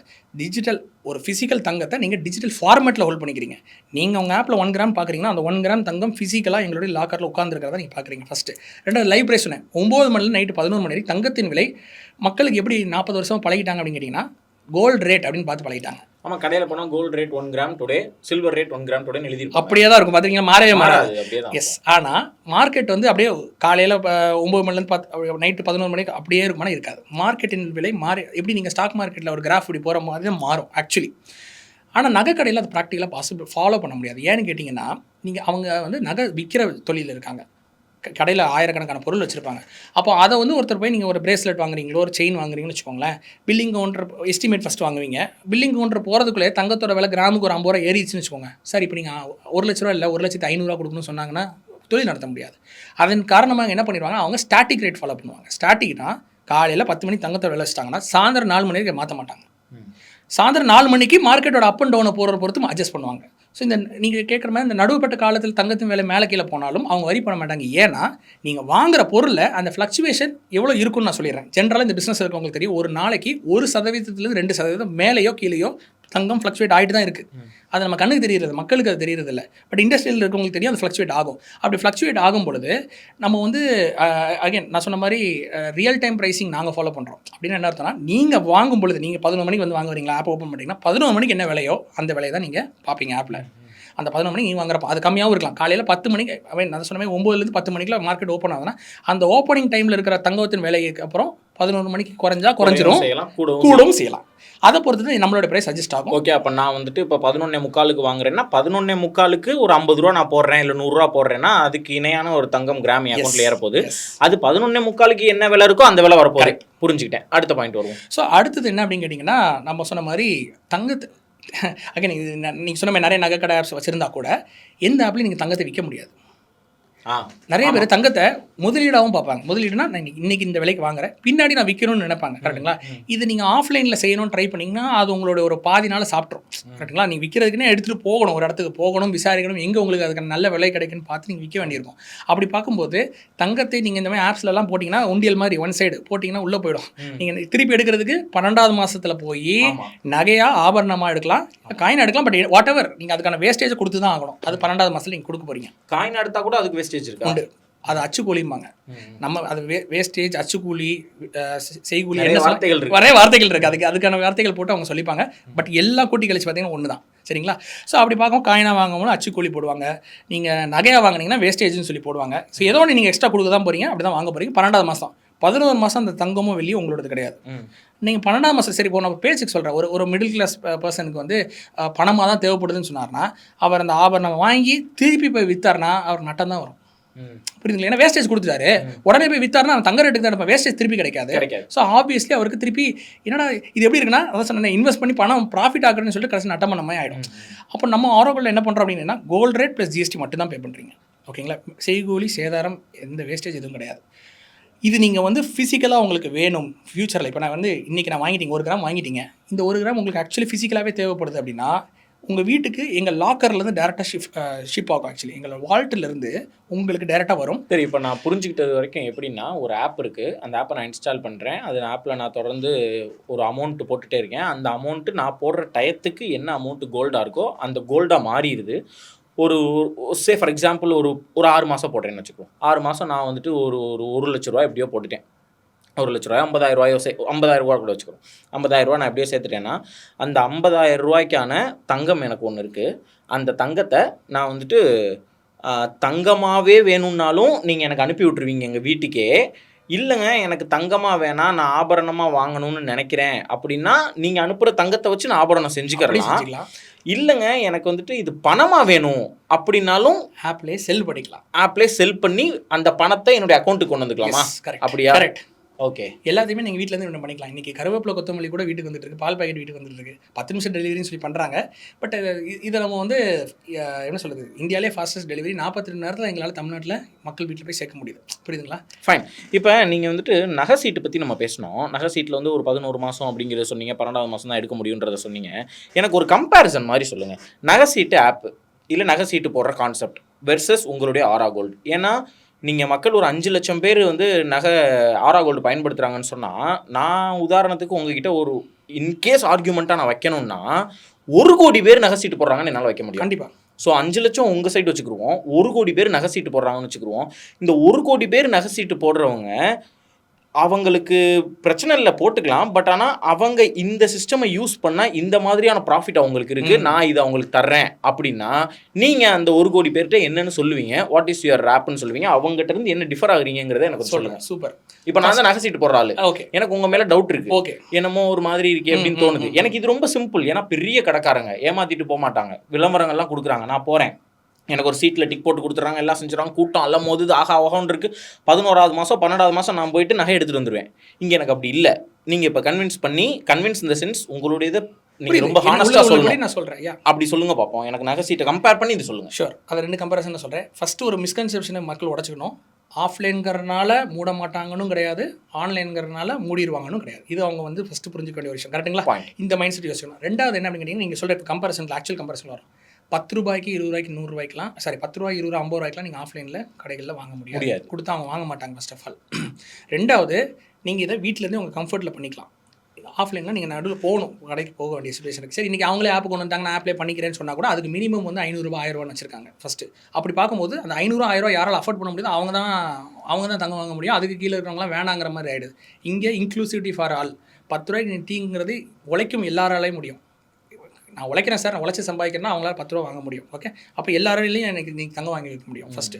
அடுத்தது என்ன அப்படின்னு கேட்டிங்கன்னா, நகைச்சீட்டில் நீங்கள் கொடுக்குற மாதம் அதில் நிறைய ஸ்கீம்ஸ் இருக்குங்க சார். நீங்கள் மாதம் கொடுக்குற பணத்தை பணமாகவே வர வச்சுப்பாங்க. ஓகேங்களா, இது ஒரு அது பண்ணாதீங்க. அதாவது எப்படின்னா, மாதம் 5000 கட்டுவீங்க, 11 மாதத்துக்கு 55,000 கட்டியிருப்பீங்க. டிசம்பர் மாதம் போய் நீங்கள் வாங்க போகும்போது அன்னைக்கு ரேட்டில் கிராமம் வந்து கன்வெர்ட் பண்ணுறாங்க. 55,000 ஜனவரி மாதம் நான் கொடுத்த 5,000க்கு கிராம் கொஞ்சம் கிராமே கொடுக்க மாட்டாங்க. கிராம் 5,000 டு 11 55,000 ரூபா. டிசம்பர் மாதம் வரீங்கல்ல, அன்னைக்கு என்ன விலை இருக்கோ அந்த விலைக்கு 55,000 ரூபாய்க்கு கிராம் கால்குலேட் பண்ணுறாங்க. அப்போ ஒரு கிராம் 5,000 ரூபாயிலிருந்து 8,000 ரூபாய்க்கு போயிடுச்சுன்னா எனக்கு 8,000 ரூபாய்க்கு தான் ஒரு கிராம் வாங்கினது கணக்கு வராது எனக்கு. அப்படி ஒரு ஸ்கீம் இருக்குது. அதில் போனீங்கன்னா உங்களுக்கு வேஸ்டேஜில் வந்து நிறைய டிஸ்கவுண்ட் தரேன்னு சொல்லுவாங்க. ஏன்னா அவங்களுக்கு இந்த லாபம் ஜாஸ்தி ஆக்சுவலி. புரியுதுங்க, ஏன்னா நீங்கள் தான் நட்டம் பண்ணியிருக்கீங்க. ஜனவரி மாதம் அந்த விலையும் டிசம்பர் மாதம் இருக்கவே ஒன்றா இருக்காது. ஸோ அப்படி பார்க்கும்போது அது ஒரு மெத்தடில் இருக்குது. இன்னொரு மெத்தட் என்ன பண்ணுவீங்கன்னா, கிராமமே வர வரவு இருக்குன்னு சொல்கிறாங்க. நீங்கள் அதுலேயும் போடுவீங்க, கிராமமாக வர வச்சுப்பாங்க. ஃபைனலாக 11 மாதம் முடிஞ்சிருக்கும். 12வது மாதத்தில் உங்களுக்கு வேஸ்டேஜில் டிஸ்கவுண்ட் தான் தருவாங்களே தவிர ஃபுல் வேஸ்டேஜ் வேவர் தரமாட்டாங்க. அன்டில் அண்ட் அன்லெஸ் நீங்கள் பெரிய அமௌண்ட் இன்வெஸ்ட் பண்ணுற வரைக்கும் 5 லட்சம் 10 லட்சம் இன்வெஸ்ட் பண்ணிங்கன்னா உங்களுக்கு வேவர் தரேன்றாங்க. இதுவே எனக்கு ஒரு டிஸ்கிரிமினேஷன் ஃபீல் ஆகுது. அதாவது நகைச்சீட்டு போடுறவங்க எல்லாரும் ஒன்று வச்சுக்கிட்டா கூட அதுக்குள்ளே அவன் செக்ரேட் பண்ணுறான். நிறையா பணம் போடுறவங்களுக்கு வந்து டிஸ்கவுண்ட் நிறையாவும், கம்மியாக பணம் போடுறவங்க இல்லை நீங்கள் வந்து 10% வேஸ்டேஜ் டிஸ்கவுண்ட் தரேன், 20% தரேன், 50% தரேன்னு சொல்கிறான். அதாவது 18% ஒரு பொருளுக்கு வேஸ்டேஜ்னு வச்சுக்கோங்களேன், 9% நீங்கள் கட்டி எடுத்துக்கோங்கன்றான். ஸோ எண்ட் ஆஃப் த டே என்ன ஆகுதுங்க, நல்லா கவனிங்க. 11 மாதம் உங்கள் பணத்தை நீங்கள் கொடுத்துருக்கீங்க. இவங்க எதுக்கு உங்களுக்கு இந்த ரிட்டர்ன்ஸ் கொடுக்குறாங்க நீங்கள் என்றைக்கும் மக்கள் யோசிக்கவே இல்லை. மக்கள் நினைக்கிறேன் ஏதோ ஃப்ரீயாக கொடுக்குறாங்க போல. நீங்கள் கொடுத்துருக்கிற பணம் அந்த கம்பெனியில் நீங்கள் இன்டைரக்டாக ஒரு ரிஸ்க் எடுத்து இன்வெஸ்ட் பண்ணுறீங்கன்னு அர்த்தம். அதாவது இந்த நகைக்கடை ஜெயிச்சிருண்டா அப்படின்னு சொல்லி நீங்கள் அவனை நம்பி பணம் கொடுக்குறீங்க. அந்த பணத்தை வச்சு அந்த நகைக்கடை பிஸ்னஸ் வந்து அந்த கம்பெனி பிஸ்னஸ் பண்ணுவாங்க. அதை வச்சு அட்வர்டைஸ்மெண்ட் கொடுக்கலாம், அதை வச்சு என்ன வேணாலும் அவங்க பண்ணலாம், என்ன தொழில்னாலும் பண்ணலாம் அவங்க. இன்ஃபேக்ட் 11 மாதத்துக்கு அவங்க போய் வெளியில் பேங்க்கில் வட்டி வாங்கினாங்கன்னா 12% 14% பிஸ்னஸ் லோன் கிடைக்கும். உங்ககிட்ட அவங்க வந்து பணம் இப்படி ஆயிரக்கணக்கான மக்கள்லேருந்து கோடிக்கணக்கில் வாங்கும் பொழுது அவங்களுக்கு அது ஃப்ரீ கேபிட்டல் மாதிரி முடியும் போது ஒரு கொசுறு மாதிரி கொஞ்சோண்டு ஒரு 3% கொடுத்தா ஓகேன்னு சொல்லிட்டு அவன் வாங்கிட்டு போயிடுவாங்கன்னு. அதுதான் கான்செப்ட், புரியுதுங்களா? வருடம் முடியும் பொழுது உங்களுக்கு அந்த வேஸ்டேஜில் டிஸ்கவுண்ட் பண்ணுறாங்க, அந்த பர்சன்டேஜ் எடுத்து பார்த்தீங்கன்னாலும் எண்ட் ஆஃப் த டே அவங்களுக்கு ப்ராஃபிட்டாக தான் இருக்கும். ஏன்னா அவங்க வந்து அவ்வளோ பெரிய ஸ்டோர் ரன் பண்ணும்போது அவங்களுடைய ஆப்ரேஷனல் காஸ்ட் வந்து ரொம்ப அதிகம், புரியுதுங்களா? ஒவ்வொரு ஸ்டோருக்கும் லட்சங்கள்லையும், இன்ஃபேக்ட் கோடியில் கூட ரெண்ட் கொடுக்குற ஸ்டோர்ஸ் இருக்குது. ஓகேங்களா, மெயின் ஏரியாஸில் பார்த்தீங்கன்னா லட்சங்கள்லையும் பல லட்சம் 50 லட்சம் ரெண்ட் கொடுக்குறான்னு வச்சுக்கோங்க. உள்ளே ஒரு 100 பேர் வேலைக்கு வச்சுருப்பாங்க, 100 பேருக்கு சேலரி போடணும், அது ஒரு 50 லட்ச ரூபா வந்துடும். அப்படி பார்க்கும்போது அவங்க கடை நடத்துறதுக்கு எனக்கு ஒரு மாதத்துக்கு எனக்கு 2 கோடி ரூபா வேணும்னு இருக்காங்க. அப்போ அந்த 2 கோடியும் நீங்கள் வாங்குற பொருள் தான் அவங்க எடுக்கணும். அது நீங்கள் குண்டு மணி வாங்கினாலும் சரி, என்ன வாங்கினாலும் சரி, புரியுதுங்களா? அப்போ இங்கே வந்து எங்களுக்கு அந்த ஆப்ரேஷன் இதுதான் இந்த டிஃப்ரென்ஸ். ஆரோகோலோட ஸ்பெஷல் என்னன்னா, நாங்கள் நகை கடை ஒன்றும் கிடையாது, நாங்கள் ஒரு டெக் கம்பெனி. நீங்கள் இந்த கூகுள் பே, ஃபோன்பே இந்த மாதிரி டெக் ஆப்ஸ் பார்த்துருக்கீங்களா, இந்த மாதிரி ஆப் பேஸ் கம்பெனி. நாங்கள் எங்களோட ஆஃபீஸ் வந்து ஒரு ஐடி கம்பெனி ஆஃபீஸ் மாதிரி இருக்கும், சரிங்களா? இங்கே வந்து நாங்கள் கடை மாதிரி டிஸ்பிளே பண்ணி வச்சுட்டு 100 பேரை வச்சு பண்ணுற அதெல்லாம் நாங்கள் பண்ண மாட்டோம். நாங்கள் டெக்னாலஜியை டிபெண்ட் பண்ணியிருக்கோம். எங்கள் டெக்னாலஜி 100 பேரோட ஒர்க்கை எங்களுடைய டெக்கு எங்களோட கோடு பண்ணும். அப்போ எனக்கு 100 பேருக்கான சம்பளம் மிச்சமாக அதில் நான் தேவையில்லாம் அதை நான் போய் கஸ்டமர் மேலே புகுத்த தேவையில்லை, புரியுதுங்களா? என்ன வேணாலும் இருக்கட்டும், ஒன்றும் இல்லை. ஒரு ஆடு நான் பண்ணுறேன்னு வச்சுக்கோ, ஒரு பேச்சுக்கு சொல்கிறேன், அமிதாப் பச்சனை கூப்பிட்டு ஆட் பண்ணுறேன் அப்படின்னா அமிதாப் பச்சனுக்கு கொடுக்க போகிற கோடிக்கணக்கான அமௌண்ட்டும் மக்களுக்கு பாக்கெட்டில் தான் வரப்போகுது. அது ஓகேங்களா? நீங்கள் குடிக்கிற டீ, காஃபி, ஜூஸ் அங்கே போய் குடிக்கிறீங்களா, அது ஃப்ரீ கிடையாது, அதுவும் உங்கள் பாக்கெட்டில் தான் வருது. நீங்கள் பொருள் வாங்கும்போது அதுக்கு பணம் கொடுத்துட்டீங்க, அதில் இன்டெரக்டாக எவ்வளோன்னு எக்ஸாக்டாக தெரியாது, ஆனால் நீங்கள் கொடுத்துட்டீங்க. இன்டெரக்டாக உங்கள்கிட்ட எல்லாம் மொத்தமாக சேர்த்து போட்டு வாங்கியிருக்காங்க. இப்படி தான் அவங்க நடத்த முடியும். இப்படி அது ஆஃபீஸில் அவங்களோட justification. Yes, because to run a store it's very expensive. So அதையும் சேர்த்து தான் நீங்கள் பே பண்ணி ஆக வேண்டி கேட்டாங்க. நான் சொன்ன மாதிரி அந்த தங்கம் 11 மாதம் உங்களோட இதில் நீங்கள் ரிஸ்க் எடுத்துருக்கீங்கன்னு சொன்ன தெரியுமா? அதாவது யூஸ்வலி நம்ம எப்படி ஒருத்தர் ரிஸ்க் எடுப்பாங்கன்னா, அந்த கம்பெனியில் போய் நம்ம ஒரு ஷேர் ஹோல்டர் மாதிரி ஒரு பிஸ்னஸ் எடுத்துக்கணும். அந்த பிஸ்னஸில் நம்ம ஒரு ஷேர் ஹோல்டர் வாங்கி அந்த கம்பெனியில் நம்ம முதலீடு பண்ணி அந்த கம்பெனியில் ப்ராஃபிட்டோ லாஸோ நம்ம பார்த்துப்போம். இது எப்படி அப்படின்னு கேட்டிங்கன்னா, நீங்கள் அதில் இன்வெஸ்ட்மெண்ட்டோ ஷேர் ஹோல்டரெலாம் வர மாட்டீங்க. நீங்கள் ஒரு பணம் கொடுப்பீங்க, 11 மாதம் டைம், 12வது மாதத்தில் போயிட்டு உங்களுக்கு ஒரு வட்டி மாதிரி தான் அந்த கணக்கு. உங்கள் பணத்தை வட்டி விட்டா என்ன கிடைக்குமோ அதே மாதிரி வட்டத்துக்கு உங்களுக்கு நீங்கள் வாங்குற நகையில் உங்களுக்கு டிஸ்கவுண்ட்டாக பண்ணி கொடுக்குறாங்க. பட் எண்ட் ஆஃப் த டே கடைசியில் நீங்கள் 11 மாதம் பணமும் கொடுத்து எக்ஸ்ட்ரா பணம் கொடுத்து அந்த நகை வாங்க போகிறீங்க. நீங்கள் கூட்டி கழிச்சு பாருங்கள், கண்டிப்பாக எக்ஸ்ட்ரா நீங்கள் பே பண்ணுற மாதிரி வரும். அப்போது இங்கே எந்த விதமான எக்ஸ்ட்ராஸ் நீங்கள் எதுவும் பே பண்ண போகிறதில்ல. இங்கே வட்டி கிடையாது. மறுபடியும் நான் சொல்கிறேன், இங்கே வட்டியே கிடையாது. நீங்கள் என்ன பணம் கொடுக்குறீங்களோ அதுக்கு ஈக்குவலான கிராம்ஸ் ஆட் ஆகிடுது. 11 மாதம் நீங்கள் போடுறீங்க, 11 மாதம் உங்களுக்கு கிராம்ஸ் ஆட் ஆக போகுது. இங்கே அப்படி கிடையாது. இங்கே வந்து ஆரோகோல்டில் வந்து நீங்கள் வந்து அப்போ என்ன பணம் கொடுக்கு, இன்றைக்கி 1 கிராம் வாங்குறீங்கன்னு வச்சுக்கோங்க, நாளைக்கே டெலிவரி வீட்டுக்கு எடுத்துக்கோங்க, அவ்வளோதான். இங்கே வந்து இந்த உங்கள் பணத்தை நாங்கள் ரொட்டேட் பண்ணுறது இந்த கான்செப்ட் இங்கே கிடையாது. ஓகே, இப்போ நான் புரிஞ்சுக்கிட்டேன். இப்போ நகை சீட்டுக்கும் ஒரு ஆரோகோல்டுக்குமான டிஃபரன்ஸ் என்னால் புரிஞ்சிக்க முடியுது. இங்கே நான் உள்ள நுழைஞ்சிட்டனாலே 11 மாதம் வெயிட்டிங் கேம் இது. ஆமாம், வேற இங்கே வெயிட்டிங் கேம் எனக்கு கிடையாது. இன்னும் 2 பெனிஃபிட் இருக்கு, சொல்லிடுறேன். ரெண்டாவது வந்து நான் சொன்ன மாதிரி இங்கே ஒரு புது கான்செப்ட் நான் வந்து இப்போ இன்ட்ரடியூஸ் பண்ணுறேன். 365 நாள் கோல்டு வாங்குறது அப்படின்னு ஒரு கான்செப்ட் நான் சொல்கிறேன். நீங்கள் நகை கடையில் போயிட்டு 360 நாள் கோல்டு வாங்க முடியுமா? கண்டிப்பாக முடியாது. டெய்லி நமக்கு நிறைய ஒர்க் இருக்கும், டெய்லி போகவே மாட்டோம். கரெக்டாக. ரெண்டாவது என்ன அப்படிங்கன்னா, இவன் தான் அவங்க ஆப்பே இருந்தால் கூட அது பண்ண முடியாது. ஆனால் நாங்கள் என்ன பண்ணியிருக்கோம்னு கேட்டிங்கன்னா, நீங்கள் 365 நாள் கோல்டு வாங்குறதுல என்ன பெனிஃபிட் நீங்கள் கேட்கலாம். தங்கத்தின் விலை 365 நாள் மாறிட்டே தான் இருக்க போகுது, கரெக்டுங்களா? ஒரு கான்ஸ்டன்ட் கிடையாது. அப்படி இருக்கும்போது யாராலையுமே இன்றைக்கி தான் லோவஸ்ட் ப்ரைஸ், இன்றைக்கி தான் ஹையஸ்ட் ப்ரைஸ் சொல்ல முடியாது. மக்கள் என்ன பண்ணுவாங்க இதனாலன்னு கேட்டிங்கன்னா, வருஷத்தில் 365 நாளில் 12 மாதத்துக்கு 12 தடவை இன்வெஸ்ட் பண்ணுவாங்க. அதாவது என்னென்னா, மாதத்தில் ஒரு நாள் சம்பளத்தை கொண்டு போய் என்னைக்காவது பார்த்துட்டே வருவாங்க. ஒரு நாள் குறையிற மாதிரி இருக்கும், அன்றைக்கி போய் மொத்தமாக போட்டுருவாங்க. இது நல்ல ஸ்ட்ராட்டஜி அப்படின்னு கேட்டிங்கன்னா, தங்கத்தில் விலை அடுத்து ஒரு வாரத்துக்கு குறைஞ்சிட்டே போச்சுன்னு வச்சுக்கோங்களேன், உங்கள்கிட்ட வாங்குற பணம் இருக்காது. ஏன்னா அந்த மாதத்துக்குள்ள மொத்தம் மட்டும் நீங்கள் போட்டு வாங்கிட்டீங்க, கரெக்டுங்களா? அந்த மாதத்துக்கு அலோகேட் பண்ண மாட்டோம். இப்போ இதே நீங்கள் பிரித்து வாங்குறீங்கன்னு வச்சுக்கோங்களேன். ஒரு உதாரணத்துக்கு நான் சொல்கிறேன், நான் டெய்லி ஒரு 100 ரூபாய்க்கு வாங்குறேன் அப்படின்னா, வருஷத்துக்கு 365 நாளுக்கு 36,500 ரூபாய்க்கு நான் கோல்டு வாங்க போகிறேன். தங்கத்தின் விலை எவ்வளோவா இருந்தாலும் பரவாயில்ல நீங்கள் நினச்சிட்டு நீங்கள் கண்ணு மட்டும் வாங்க, உங்களுக்கு கிராம்ஸ் கிடச்சிக்கிட்டே இருக்கும். தங்கத்தின் விலை குறையிற அன்னைக்கு அதிக கிராம்ஸ் கிடைக்கும், தங்கத்தோட விலை கூடுற அன்னைக்கு கம்மியான கிராம்ஸ் கிடைக்கும். இப்படி நீங்கள் ஆவரேஜ் பண்ணி பார்க்கும்பொழுது உங்களுக்கு 366 நாள் நீங்கள் பார்த்தீங்கன்னா, இந்த ரேண்டமாக நீங்கள் வாங்குறீங்களா அதை விட பெட்டரான ரிட்டர்ன்ஸ் தான் வரும். இது மேத்தமெட்டிக்கலி ப்ரூவன் கான்செப்ட். இது பேர் ருபி காஸ்ட் ஆவரேஜிங் அப்படிம்பாங்க. இந்த கான்செப்டை நான் பிரபலப்படுத்திட்டு இருக்கேன். இது எஸ்ஐபின்னு கூட வச்சுக்கோங்களேன். நிறைய பேருக்கு இன்றைக்கி வரைக்கும் உங்களை பார்க்குற ஆடியன்ஸ் கூட எஸ்ஐபின்னு சொன்னாங்க அப்படி என்னன்னு தெரியலன்றாங்க. இதுதான் எஸ்ஐபி இஸ் மெத்தட். அதை கோல்டில் பண்ணுறது நாங்கள் ஆரோவில் பண்ணியிருக்கோம். அப்படின்னு என்ன பண்ணலாம்னா, நீங்கள் போயிட்டு சரி இப்போ நீங்கள் கேட்கலாம் அடுத்த கேள்வி, சார் நான் எப்படி சார் ஆப்பை டெய்லி ஓப்பன் பண்ணி நாவே போடணுமே, அதுவே எனக்கு ஒரு வேலையாக இருக்குது சார்னு கேட்டதுக்கும் இதுக்கும் நாங்கள் சேர்த்து கஸ்டமர் கேட்ட ஆன்சர் வச்சு நாங்கள் ஒரு புது டெக்னாலஜி இன்ட்ரடியூஸ் பண்ணிக்கிறோம். விச் இஸ் ஆட்டோ சேவிங் அப்படின்னு. ஆப்பில் போயிட்டு ஒருத்தருக்கு ஏற்ற மாதிரி ஒரு நம்பர் இருக்கும். ஒருத்தருக்கு 50 ரூபா டெய்லி பண்ண முடியும், ஒருத்தருக்கு 100 ரூபா சேவ் பண்ண முடியும். அந்த அமௌண்ட் நீங்கள் போட்டு டெய்லி எனக்காக 50 ரூபா சேவ் பண்ணிவிட்டு இல்லை 100 ரூபா சேவ் பண்ணி போட்டுட்டிங்கன்னா ஆப்பே உங்களுக்காக டெய்லி 100 ரூபா சேவ் பண்ணிகிட்டே இருக்கும் ஆக்சுவலி. ஓகேங்களா? ஆமாம். இப்போ எல்லாமே நீங்கள் காய்கறி கடை வச்சுருக்கிறவங்க, இந்த குறுதொழில் செய்கிறவங்க, ஆட்டோ ஓட்டுறவங்க எல்லாருக்குமே நம்ம டிஜிட்டலாக தான் பணம் அனுப்புகிறோம். அப்போ அவங்க அக்கௌண்ட்டுக்கு போயிடுது அப்படின்னு சொன்னால், தன்னை போல் ஒரு டெய்லி நீ ஒரு 500 ரூபா எடுத்துரு அப்படின்னா, அது பாட்டுக்கு நம்ம கண்ணுக்கு தெரியாமல் ஒரு விஷயம் செஞ்சுக்கிட்டே இருக்கு. நீங்கள் யோசிச்சு பாருங்க, 365 × 500 போட்டால் எங்கேயோ போயிடும். ஒரு வருஷத்துக்கு கண்ணுக்கே தெரியாமல் போய் சேர்ந்துடும். கரெக்ட். இது நடந்துச்சு ஆக்சுவலி. இது என்னன்னா, ஒரு காலேஜ் ஸ்டூடெண்ட் ஆரோகோல்டை பற்றி தெரிஞ்சுட்டு அவர் வீட்டு பக்கத்தில் ஒரு மளிகை கடையில் இருக்கிற ஒரு அண்ணாட்ட போயிட்டு சொல்லியிருக்காரு. ஆக்சுவலி அவர் எல்லாமே ஜிபே, நீங்கள் சொல்லுவாங்க ஜிபேல வாங்குறாரு. அவருக்கு எவ்வளோ வருது போகுதுன்னே அவர் தெரியாது, வந்துடும். ஆனால் எல்லாமே அமௌண்ட் வருதுன்னு மட்டும் தெரியும். இவர் என்ன பண்ணியிருக்காரு, இந்த மாதிரி ஒரு ஆப் இருக்குது. அவர் உடனே சொன்னேன், இது எப்படிப்பா தம்பி, எனக்கு ஆப்லலாம் நான் வாங்கினதே இல்லை, நான் பண்ணித்தரேன், என்ன நம்பி பண்ணுங்கன்னு சொல்லிட்டு அவர் போயிட்டு அவருக்கு வந்து ஏதோ 100 ரூபாய்க்கு ஆட்டோ சேவிங்கில் போட்டு விட்டார். கடைசியில் பார்த்தா அவருக்கு அது போயிட்டுருக்குன்னு கூட தெரியாதான் போல இருக்குது. அவர் மறந்துட்டார், போட்டு விட்டுட்டு மறந்துட்டார். திடீர்னு ஒரு 4 மாதம் கழிச்சு இவர் அவர்கிட்ட போய் பார்க்கும்போது அவர் சொல்கிறாரா, தம்பி எங்கிட்ட எவ்வளோ இருக்குது அப்படின்னு. இவர் சொல்கிறாரா, அண்ணா உங்ககிட்ட கிட்டத்தட்ட இப்போ 2-3 கிராம் இருக்குண்ணா அப்படின்றாராம். ஸோ அவர் அறியாமலே அவர் கன்சிஸ்டண்ட்டாக சேவ் பண்ணனால அது அவருக்கு தெரியும். ஓ நானும் வச்சிருக்கேன் இவ்வளோவா, எனக்கு தெரியாதுப்பா அப்படின்றாரு. அவர் அறியாமலே அங்கே சேர்ந்துருச்சு. அதுதான் அந்த சிறு துளி பெருவெள்ளம். ஒரு நாளைக்கு 100ங்கிறது ரொம்ப மினிமம். இந்த மாதிரி தொழில் பண்ணுறவங்கலாம், இந்த மாதிரி தொழில் பண்ணுறவங்களுக்கு அப்போ அவங்களுக்கெல்லாம் ஒரு 500 ரூபா 1000 ரூபாலாம் சேவ் பண்ணாங்கன்னா ரொம்ப அவுட்ஸ்டாண்டிங் ரிட்டர்ன்ஸ் கிடைக்கும். கண்டிப்பாக கிராம்ஸ் சேர்க்கலாம். சரி, அதான் என்ன சொல்கிறேன்னா, தங்கத்தின் விலையை கிராமுக்கு 15,000 போகிறது தடுக்க முடியாது. கிராம் 20,000 தடுக்க முடியாது. இது வந்து பேசிக் எக்கனாமிக்ஸ். எவ்ரி 4 to 5 years தங்கத்தின் விலை டபுள் ஆகிடும். அப்படி பார்க்கச்சில் இன்னிலேருந்து நீங்கள் கணக்கு பண்ணிக்கோங்க. உங்களாலே ஈஸியாக ஃபோர்காஸ்ட் பண்ண முடியும். தங்கத்தின் விலை 2030 எவ்வளோ இருக்கும், 20,000 ஒரு கிராம் இருக்கும் அப்படின்னு நீங்கள் சொல்லலாம். புரியுது. அந்த மாதிரி தான் இருக்குது. ஏன்னா அதனுடைய ட்ராவல் அப்படி தான் இருக்குது. ஸோ இந்த ஆட்டோ சேவிங் பண்ணுறதுனால கன்சிஸ்டன்சின்னு ஒரு விஷயம் பார்க்குறோம். சரி, நல்லா வச்சுக்கோங்க. நான் இதுலேருந்து என்ன பில்ட் பண்ண ட்ரை பண்ணுறேன் அப்படின்னா, ஃபஸ்ட்டு இன்வெஸ்ட்மெண்ட் அண்ட் சேவிங்ஸை ஒரு ஹேபிட்டாக மாற்றணும். நம்ம மக்கள்கிட்ட இருக்க பெரிய பிரச்சனை கன்சிஸ்டன்சி தான். யார் என்ன பண்ணுறாங்கன்னு கேட்டிங்கன்னா, ஒரு மாதம் சேவ் பண்ணுவாங்க, இன்வெஸ்ட் பண்ணுவாங்க, ஒரு 6 மாதம் பண்ணவே மாட்டான், திருப்பி போய் பண்ணுவான், அப்புறம் பண்ண மாட்டான். இப்படியே பண்ணிவிட்டு என்னடா அது எனக்கு ரிட்டர்ன்ஸ் பெருசாக வரலடா, தங்கத்தில் இன்வெஸ்ட் பண்ணி என்னாச்சு அப்படின்னு யோசிக்கிறவங்க உண்டு. நான் ஒன்னேன்னு கேட்குறேன், நீங்கள் ஜிம்முக்கு போகிறீங்க, வருஷத்தில் 12 நாள் மட்டும் ஜிம் போயிட்டு எனக்கு 6 பேக்ஸ் வரணும், ஃபிட்டாக இருக்கணும்னா முடியுமா? அதுதான் அவங்க ட்ரை பண்ணுறாங்க. எக்ஸாக்ட்லி வருஷம் ஃபுல்லாக போகணும். அதே தான் நானும் சொல்கிறேன். நீ வருஷம் ஃபுல்லாக சேவ் பண்ணு. ஏன்னா இதுக்கு ஒரு கோட் வேற கோட்டே இருக்குது. அதாவது time in the market is better than timing the market அப்படின்றாரு. நீ மார்க்கெட்டை டைம் பண்ணி போய் தான் இன்வெஸ்ட் பண்ணி நினச்சி உட்காந்துருந்தீங்கன்னா நீ பண்ண மாட்டேன், உன்னால் பண்ண முடியாது. டைம் இந்த மார்க்கெட்டுங்கிறது நீ 360 டைம் உள்ளரு 360 அந்த எல்லா நாளும் பிடிச்சிருவீங்க. ஏன்னா வருஷத்தில் 10லேருந்து 11 நாள் தான் பெஸ்ட் டேஸ் ஆஃப் இன்வெஸ்ட்மெண்ட்டிங் இருக்குது. அது குளோபல் ரூல். அந்த 11 நாள் எப்போ வருதுன்னு யாருக்குமே தெரியாது. அப்போ நம்ம அந்த 11 நாள் எப்படி கண்டுபிடிக்கிறதுனா, 360 நாள் நீங்கள் இன்வெஸ்ட் பண்ணிருங்க, அந்த 11 நாள் மிஸ் பண்ண மாட்டீங்க. சூப்பர், ரொம்ப நல்லா இருக்குது. ஆக்சுவலி நான் இதையும் காட்டணும்னு நினச்சேங்க. இங்கே வந்துட்டு பார்த்தீங்கன்னா, இப்போ இது எடுப்போம். இது வந்துட்டு ஒரு 10 கிராம். எஸ், நீங்கள் நமக்கு ஆராகோல்லேருந்து எப்படி தங்கம் வீட்டுக்கு வரும் அப்படிங்கிறது இங்கே பாருங்கள். ஒரு 10 கிராம்ஸ்க்கானது இப்படி அழகாக கொடுத்துட்றாங்க. பார் மாதிரி. 1 கிராம்ங்கிறது காயின் மாதிரி. 1 கிராம்ங்கிறது காயின் மாதிரியா? 1 கிராம்ங்கிறது காயின் மாதிரி. அரசு இது நீங்களே 50 கிராம் 50 கிராம் 50 கிராம் அப்படிங்கிறது வந்து வெள்ளி காயின். இது ஆக்சுவலி இது எல்லாமே 99.9% பியூரிட்டி. அதாவது இது வந்து 24 கேரட் கோல்டு. இது வந்து ஃபைன் சில்வர் அப்படி மட்டும். இதே சில்வரில் வந்து 99.9% பியூரிட்டியாக ஃபைன் சில்வர் அப்படிமோ இதுவுமே பார் ஃபார்மெட்டில் இருக்கும் actually.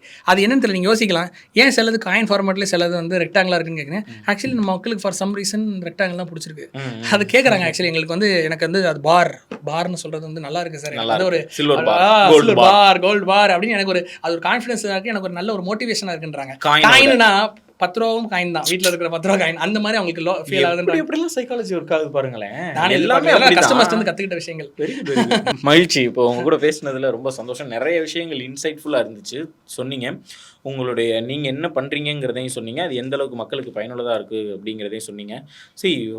For a minute finally நீங்கள் ஆடியன்ஸ் பார்த்து நேரடியாக ஏதாவது ஒரு விஷயம் பேசணும் அப்படின்னா யூ கேன் ஸ்பீக். ஸோ நான் இதை பார்க்குற ஆடியன்ஸ்க்கு நான் என்ன சொல்ல விரும்புகிறேன் அப்படின்னு கேட்டிங்கன்னா, இதை பார்க்குற லட்சக்கணக்கான ஆடியன்ஸ் இதை பார்த்து இது மூலிமா கண்டிப்பாக கொஞ்சம் வேல்யூ நாலேஜ் அண்ட் ஃபீட்பேக் உங்களுக்கு கிடச்சிருக்கும் கண்டிப்பாக. இதில் உண்மையே சொல்ல போனால் இதை பார்த்து 24 மணி நேரத்துக்கு பண்ணணும், நம்மளும் பண்ணணும்னு தோணும். அதில் ஆனால் உண்மையிலே கன்சிஸ்டண்ட்டாக யாரால் பண்ண முடியும்னா 1% பீப்புளால் மட்டும்தான் இதை கன்சிஸ்டண்ட்டாக பண்ண முடியும். ஏன் அப்படின்னு கேட்டிங்கன்னா, இன்றைக்கி நம்ம மக்கள்கிட்ட இருக்கிற இல்லாத சில விஷயங்கள் பேஷன்ஸ் அண்ட் கன்சிஸ்டன்சி, இது ரெண்டும் இல்லை. இது ரெண்டும் இல்லாதனால தான் நமக்கு வந்து சக்ஸஸுமே ரொம்ப தூரமாக போகிறதுக்கான காரணம். எல்லாருக்குமே ஓவர் நைட்டில் இன்றைக்கி நான் இன்வெஸ்ட் பண்ணேன்னா நாளைக்கு காலையில் வந்துருவான். தங்கம் வந்து எப்போவுமே லாங் டர்ம் இன்வெஸ்ட்டாக பாருங்கள், வெள்ளியும் சரி லாங் டர்ம் இன்வெஸ்ட்டாக பாருங்கள். இன்றைக்கி நான் இன்வெஸ்ட் பண்ணேன்னு சொல்லி நாளைக்கு காலையில் எழுந்திரிச்சு எனக்கு வந்து வந்துருச்சா அப்படின்னு பார்த்தீங்கன்னா வராது. மாமரம் நடுறமா தான். மாமரத்தை வந்து நீங்கள் மாங்கொட்டையை புதைச்சி வச்சிங்கன்னா கண்டிப்பாக மாமரமாக வரும். அதுக்கு நீங்கள் கொஞ்சம் டைம் கொடுக்கணும், அது வளர்கிறதுக்கான டைம் கொடுக்கணும். இன்றைக்கி வாங்கி நாளைக்கு பண்ணுறது கிடையாது. இது வந்து ஒரு லாங் டேர்ம் பெர்ஸ்பெக்டிவில் பாருங்கள். அதே மாதிரி நான் சொன்ன அந்த 1% அதான் சொன்னேன், அந்த 1% பீப்புள் கண்டிப்பாக இருக்காங்க. அந்த 1% நீங்கள் தான் டிசைட் பண்ணணும். ஸோ கன்சிஸ்டண்ட்டாக பண்ணுறதுக்காக தான் நாம் வந்து அகைன் நான் சொன்ன மாதிரி ஒரு அந்த ஃபார் எக்ஸாம்பிள் இன்கன்சிஸ்டன்ட் பீப்புளுக்கும் கன்சிஸ்டன்ட் பீப்புளுக்கும் டிஃப்ரென்ஸ் வேணும்ல. இதுக்காகவே நாங்கள் ஆரோகோல்ல என்ன பண்ணியிருக்கோம் அப்படின்னா, கன்சிஸ்டண்ட்டாக இருக்கிறவங்களுக்கு எங்களுடைய லாபத்தில் கம்மி பண்ணி டிஸ்கவுண்ட்டில் ஆட்டோ சேவிங்கில் நாங்கள் கொடுக்குறோம். ஃபார் எக்ஸாம்பிள் மார்க்கெட் ரேட் வந்து 10,000 அப்படின்னா கன்சிஸ்டண்ட்டாக நீங்கள் சேவ் பண்ணுறீங்க அப்படின்னா உங்களுக்கு 9,950 தான் கண்டினியூஸாக கோல்டு சேவிங்ஸ் ஆகிட்டே இருக்கும். ஸோ இது வந்து எங்கள் சைட்லேருந்து நாங்கள் உங்களுக்கு கன்சிஸ்டண்ட்டாக இருக்கிறதுக்கான கொடுக்குற ஒரு விஷயம். ஸோ எனக்கு படத்தில் பிடிச்ச 2 டைலாக் கூட நான் முடிச்சுக்கிறேன். உலகின் தலை சிறந்த சொல் செயல் அப்படின்னு நான் சிவகார்த்திகேயன் பார்த்தது ரொம்ப இன்ஸ்பிரேஷனான விஷயம். ஏன்னா நான் அதை தான் பார்க்குறேன். இப்போ நீங்கள் நான் சொன்ன விஷயங்கள் எல்லாம் தெரிஞ்சுக்கிறது ஒரு பக்கம் இருந்தாலும் நம்ம படுத்தலைன்னா இதோட எந்த விதமான பெனிஃபிட்டும் உங்களால் எக்ஸ்பீரியன்ஸ் பண்ண முடியாது. அது இதில் இல்லை, எல்லாத்துலேயுமே. அதே மாதிரி இன்னொரு விஷயம், அகைன் ஆரோகோல்டோட இன்செப்ஷனுக்கும் அதுதான் காரணம். வாழ்க்கையில் ஒரு ஐடியா எடுத்துக்கோங்க, அந்த ஐடியாவை உங்கள் வாழ்க்கையை ஆக்கிக்கோங்கன்னு சொல்லுவாங்க. அதே மாதிரி தான் I started Auragold with just one idea that எல்லா மக்களுக்கும் வந்து தங்கமும் வெள்ளியும் ஈஸியாக அஃபோர்டபுளாக கிடைக்கணும், அதுவும் அட் த பெஸ்ட் ரேட்டில் கிடைக்கணும்னு நினச்சேன். அதுதான் அந்த பயணத்தை நோக்கி தான் போயிட்டுருக்கோம். ஸோ தமிழ்நாட்டில் இருக்கிற 4 பேர், ஒரு குடும்பம்னு 4 பேர் எடுத்துக்கோங்களேன். அந்த 4 பேர் இருக்கிற ஒரு குடும்பத்துக்கு 200 கிராம் ஆஃப் தங்கத்தை கொண்டு போய் சேர்க்குறது தான் ஆரோகோல்டோட மிஷன் அண்ட் விஷன். ஸோ அந்த விஷனை நோக்கி நாங்கள் ஓடிக்கிட்டே இருப்போம். அண்ட் அகைன் அதுக்கு நீங்கள் வந்து சப்போர்ட் பண்ணலாம். கீழே டிஸ்கிரிப்ஷனில் வந்து ஆப்போட லிங்க் இருக்கும். உங்களுக்கு வேணுங்கிறவங்க தாராளமாக டவுன்லோட் பண்ணி செக் பண்ணி பாருங்கள். Thank you so much sir. என்னுடைய வேலையை ரொம்ப குறைச்சிட்டாங்க. கீழே டிஸ்கிரிப்ஷனில் இருக்குன்னு சொல்கிறது சார் சொல்கிறாங்க. மகிழ்ச்சி சார். இது வந்துட்டு ஆராவில், இது நம்ம தேநீர் வேலையினுடைய உங்களோட கம்பெனியும் எங்களோட கம்பெனிக்கும் ஆமாம் டீ ஆரா எல்லாம் ஒரு மாதிரி நல்லா இருக்கு ஆக்சுவலி. ஆராவில்னு எங்கள் கம்பெனியோட வந்து இதில் பாதி இருக்கு. ஆமாம், அதான் நம்ம முன்னாடி என்ன சொல்லியிருந்தேன். இது நீங்கள் எதுவும் சொல்ல வேணாம். இது வந்துட்டு உங்களுக்கு டோக்கன் ஆஃப் கிஃப்ட். எனக்கு கிஃப்டா? தேங்க்யூ. நீங்கள் குடிச்சு பாருங்க. கண்டிப்பாக மிக்ஸ் பண்ணி குடிக்கிறது ஒரு ஹெல்த் மிக்ஸ் நாங்கள் பண்ணது இயற்கையான முறையில் 36 கிரைன்ஸ் தானியங்கள் போட்டு நீங்கள் குடிச்சு பார்த்துட்டு எப்படி இருக்கு கண்டிப்பாக சொல்கிறேன். ரொம்ப நன்றி. இந்த மாதிரி ஒன்று தேடிட்டு இருந்தேன், எனக்கு இப்போ கிடைச்சிருக்கு. தேடினா கிடைச்சிரும் போல இருக்கு. ஆமாம், தேடினா கண்டிப்பாக கிடைச்சிரும். நம்ம கைக்கே அதுவாக வந்து சேரும். அதுக்கு இதுதான் உதாரணம். ரொம்ப நான் சொன்ன மாதிரி ரொம்ப இன்சைட்ஃபுல்லாக இருந்தது. நீங்கள் பாசிட்டிவ் வந்ததுக்கு எங்களுடைய மனமார்ந்த நன்றியை நான் தெரிவிச்சுக்கிறேன். நன்றி. Thank you so much. தேங்க்யூ.